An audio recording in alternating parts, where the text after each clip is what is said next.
What's up, moviegoers? Welcome to the Markio Podcast. I'm your host, Anthony. In today's episode of the Markio Podcast, I will be talking about Child's Play 2. Now, Child's Play 2 is the second film in the series and the first film produced by Universal Pictures. And Alex Vincent reprises his role as Andy Barclay, and Brad Dourif returns to voice the role of Chucky. Now, the film was released on November 9th, 1990, and it takes place in 1990, 2 years after the events of the first film. Now, this time around, Andy is living in foster care, and basically the dolls manufacturing company has taken a positive corporate stance and rebuilds the doll, saying that the doll's fine, nothing is wrong, whatever you heard about what happened is not true.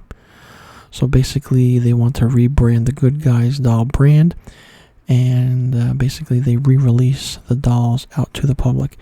And after a freak electrical malfunction, it brings Chucky back to life in a new Good Guys doll, which then he tries to find where Andy is, and he then begins to terrorize Andy and tries to get his soul back into Andy again. Now, it's good to see that story was written by Don Mancini, the creator of the Child's Play movies and Chucky.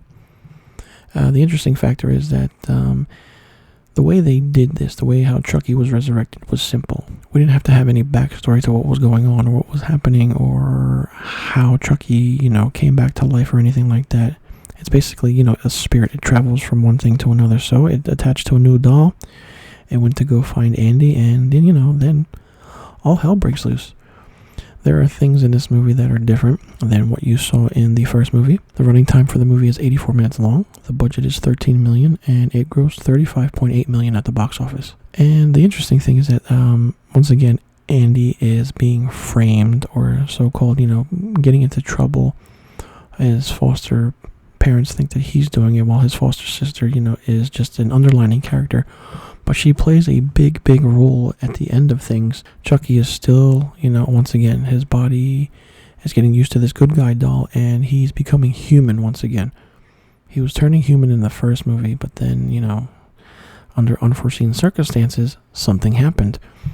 So he's in a new good guy doll body, and you can actually see that during the close-ups of the doll in this movie, he's changing quicker than usual.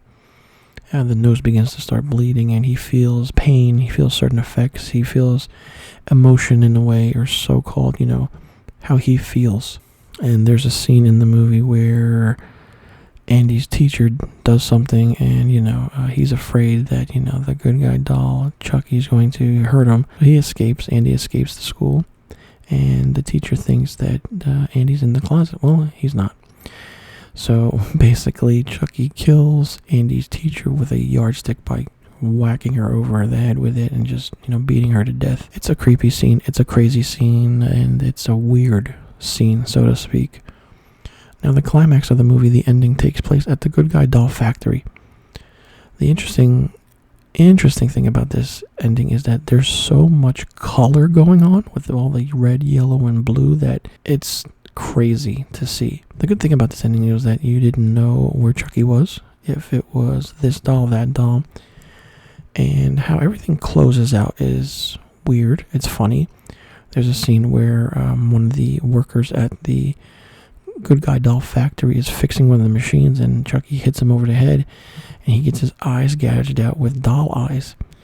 It's creepy, it's scary, but it's done so well. And Chucky has no remorse for anything. All he does is he wants to get his soul into Andy's body and become a kid again and feel like, continue what unfinished business that he has. Now, with the success of the first film, the movie studio greenlit the second film very quickly, but it did cause production delays because of how things were being done during production. Now, here's the thing. While people adored and loved the first movie, this second movie was really, really bad for film critics and reviewers and moviegoers. They found it more to be a campy movie.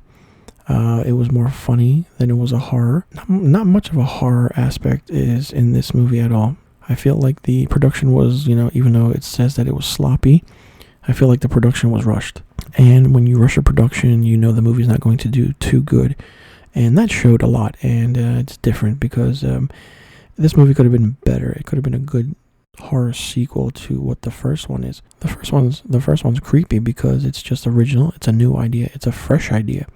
And you don't really get that with many horror films that come out, later on in the 80s or in the early 90s. And this was released in 1990. So this is the start of the, you could say like this started the 1990 horror craze, but it didn't work. It just didn't work at all. The only good thing about this was the ending, which was different. And it did lead into Child's Play 3. Yes, a third Child's Play, ladies and gentlemen, was done. So let me know in the comment section below what you think about Child's Play 2, and if you've seen it, and if you checked it out, what did you think about it? Did you like it? Did you not like it? And do you think that the movie could have been done better in a way?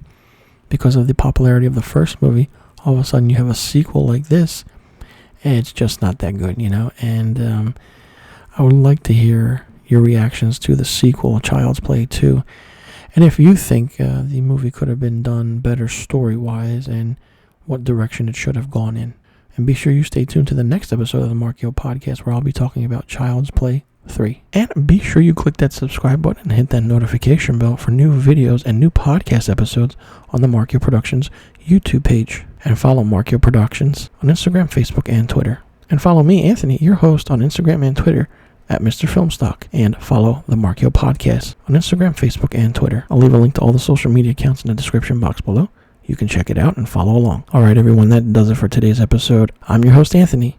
Thanks for tuning in. You've been very naughty, Miss Kettlewell.